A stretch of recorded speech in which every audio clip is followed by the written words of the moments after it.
Hello guys, I am one of the Bash Bros. तो आज फिर कोरोना वायरस अपडेट के साथ मैं सिजाद आपके साथ। तो आज हमें ज्वाइन किया है यूएस से साजिद तरार ने, जो यूएस के बहुत बड़े सोशल एक्टिविस्ट भी हैं और बिजनेसमैन भी हैं। तो सुनते हैं उनकी ज़बानी कि क्या हालात हैं इस वक्त यूएस के। अस्सलाम वालेकुम sir, thank you very much for speaking with us. Sir, आपके क्या हालात हैं सर? सर अल्हम्दुलिल्लाह, शुक्र है अल्लाह ताला की करम नवाजी। Thank you sir. सबसे पहले तो आप ये बताएं कि सर क्या वजह है कि अमेरिका के अंदर इस वक्त ये शूट अप क्यों कर गया कोरोना वायरस, इतने ज़्यादा केसेस, ये जाइगेंटिक नंबर क्यों आया है? सर, सबसे पहले तो ये एक टेस्टिंग है ये, क्योंकि अमेरिका में इस वक्त अगर सोचा जाए तो दुनिया में सबसे ज्यादा टेस्ट करने वाला कंट्री अमेरिका है। और वो जितने टेस्ट कर रहे हैं अल्टीमेटली उतनी उसकी तशखीस हो रही है, उसका उतना डायग्नोस्टिक हो रहा है। उसी हिसाब से चाइना मेरा ख्याल में घबरा चुका है। इकॉनमी जिस तरीके से उनको स्ट्रेस हुई है, वो मेरा ख्याल में अब वो असली जो सही खबरें वो बाहर वर्ल्ड में नहीं आ रही हैं। वो इमेज ये दिया जा रहा है कि दे हैव कंट्रोल्ड इट, लेकिन मेरे ख्याल में it is still there, issue is still. और सर, क्या यूएस का जो हेल्थ केयर सिस्टम है, क्या वो इतनी ज़्यादा इन्फ्लक्स जो ये वायरस के पेशेंट्स की आ रही है, इस पे कंट्रोल कर पाएगा? क्या डील इसमें इतनी पावर है डील करने की इतने ज़्यादा? क्योंकि आप देखें 1 लाख से ऊपर हो गए हैं आपके पेशेंट। तो अभी उनको खबरों में तो बताया जा रहा है कि वो भी कह रहे हैं कि there is still shortage of resources. क्या ये बात सच है सर? बिल्कुल, मैं एग्री करूंगा इस चीज से। बिल्कुल ये ठीक बात है। असल में मेरी जो ओपिनियन जाती तौर पे मेरी ऑब्जर्वेशन ये है कि पूरी दुनिया तैयार नहीं थी इसको डील करने के लिए, और बिलखसूस अमेरिका जो कि दुनिया की वाहिद सुपर पावर है, इसके पास भी एबिलिटी नहीं थी इसको हैंडल करने की। और अर्ली दिनों में दे फेल्ड अमेरिकन, लेकिन अब वो कैचअप कर रहे हैं। जिस तरीके से $2 ट्रिलियन अभी उसका पैकेज अप्रूव हुआ है कांग्रेस से। और दूसरा, कल प्रेसिडेंट साहब वाज वेरी पैनिक। उन्होंने जनरल मोटर और फोर्ड को कहा कि आप वेंटिलेटर लाखों की तादाद में बनाए ताकि लोगों तक पहुंचाए जा सके, लेकिन पहले इसकी सलाहियत नहीं थी। लेकिन यहाँ पे मैं ये बताऊंगा, जिस तरीके से इन्होंने सेकंड वर्ल्ड वॉर में किया, इन्होंने जिस तरीके से टैंक और जिस तरीके से इन्होंने जहाज बनाए थे, उसी स्पीड के साथ ये वेंटिलेटर बनाएंगे। मेरे ख्याल में अगले 10-15 दिनों तक डेडलाइन प्रेसिडेंट साहब ने दे रखी है, ईस्टर जो कि 11-12 अप्रैल को। उसके बाद चीजें नॉर्मलाइज होना शुरू होगी। लेकिन अमेरिका सलाहियत रखता है इस चीज को फेस करने के लिए, और करेगा मेरे ख्याल में। और बल्कि यहाँ पे वैक्सीनेशन के लिए भी टेस्ट हो रहे हैं और पॉजिटिव टेस्ट हो रहे हैं। मेरे ख्याल में अगले आने वाले 15-20 दिनों में वैक्सीनेशन का सोल्यूशन भी निकलेगा।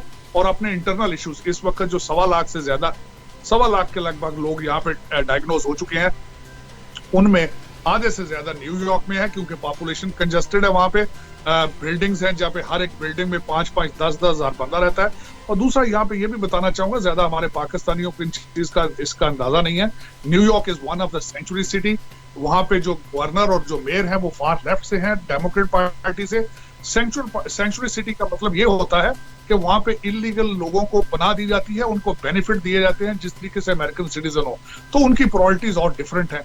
तो इस लिहाज से वहां पे जो है वो चीजें आउट ऑफ कंट्रोल थी, लेकिन federal government is very determined to handle it. और मेरे ख्याल में अगले 15 दिनों में हालात बेहतर होंगे। और सर, जो $2 ट्रिलियन का जो ये बेल आउट पैकेज दिया है, क्या आपके ख्याल में ये इकॉनमी को इतना सहारा दे सकेगा? क्योंकि रिसेशन की तरफ तो नहीं बढ़ेंगे हम। और क्या ये दूसरी स्टॉक में एक्सचेंज जो किसी दूसरी कंट्रीज की हैं, वर्ल्ड इकॉनमी, उसको भी कोई हेल्प आउट करेगा ये? देखिए, सबसे पहले तो मैं ये बताऊंगा कि ये मैं डोनाल्ड ट्रंप साहब की अगले दिन इन्होंने एक बात की है कि इस वायरस का जो हमने हल निकाला है वो वायरस से ज्यादा खतरनाक है।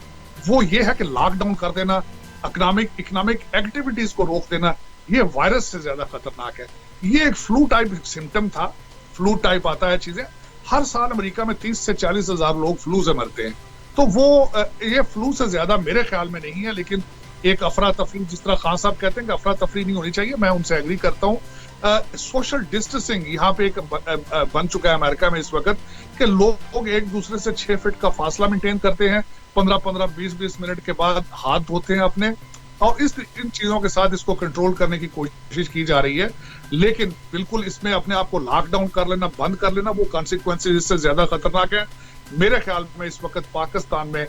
दूसरा मैं यहाँ पे ये कहूंगा कि ना सिर्फ पाकिस्तान, डेवलपिंग कंट्रीज के पास ना तो इसकी डायग्नोस्टिक किट्स हैं, ना लेबोरेटरीज हैं। तो अगर ये चीजें आपकी सोसाइटी में मौजूद नहीं है तो इससे ज्यादा घबराना नहीं चाहिए, इसको फेस करना चाहिए ओपन विद द मेजर्स। इसके वो मेरे ख्याल में वो ज्यादा बेहतर हल होगा। और लेकिन ये कि अब चीजें काफी कंट्रोल में है अमेरिका में, पाकिस्तान में भी आहिस्ता आहिस्ता लोग एजुकेटेड होते जा रहे हैं, बेहतर होगा इंशाल्लाह। ठीक।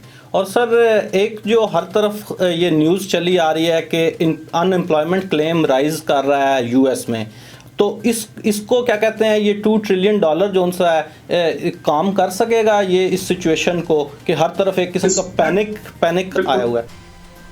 जी मैं बिल्कुल, एक तो $3200 से $3400 हर अमेरिकन सिटीजन बल्कि हर ग्रीन कार्ड होल्डर को मिलेंगे अप्रैल के पहले या दूसरे हफ्ते में बाय मेल। और दूसरा यहाँ पे मैं ये बताना चाहता हूँ कि मेरी जो सबसे बड़ी, मैं बिजनेसमैन न्यूयॉर्क में, वहां पे लगभग $27,000 तक की ग्रांट दी जा रही है हर बिजनेस को। उसके बाद ये कि SBA small business administration America में लोन दे रही है फॉरगिवेबल, और बिल्कुल उनका सबसे ज्यादा फोकस इस वक्त न्यूयॉर्क में है क्योंकि न्यूयॉर्क सबसे ज्यादा सफर कर रहा है। मेरी अपनी स्टेट में जहां यहाँ रहता हूँ, पिछले 2 दिनों से हर बिजनेस को $10,000 की ग्रांट तक दी जा रही है, जो कि ग्रांट होगी, लोन नहीं होगा, ग्रांट होगा। तो दूसरा, इसके बाद स्मॉल बिजनेस को 3.7% इंटरेस्ट रेट पर लोन दिए जा रहे हैं इजी टर्म्स पर। तो ये सारी चीजें बेहतर होंगी। दूसरा यहाँ पे मैं ये भी आपको बताना चाहूंगा कि अमेरिकन डाउ जोन्स, हमारी अपनी स्टॉक मार्केट 22-23 हजार पॉइंट्स तक आ चुकी है। जब ये शुरू हुआ था तो उस वक्त डाउ जोन्स तकरीबन 29,000 तक थी। यहाँ पे इकोनॉमिक एक्टिविटी शुरू हो चुकी है।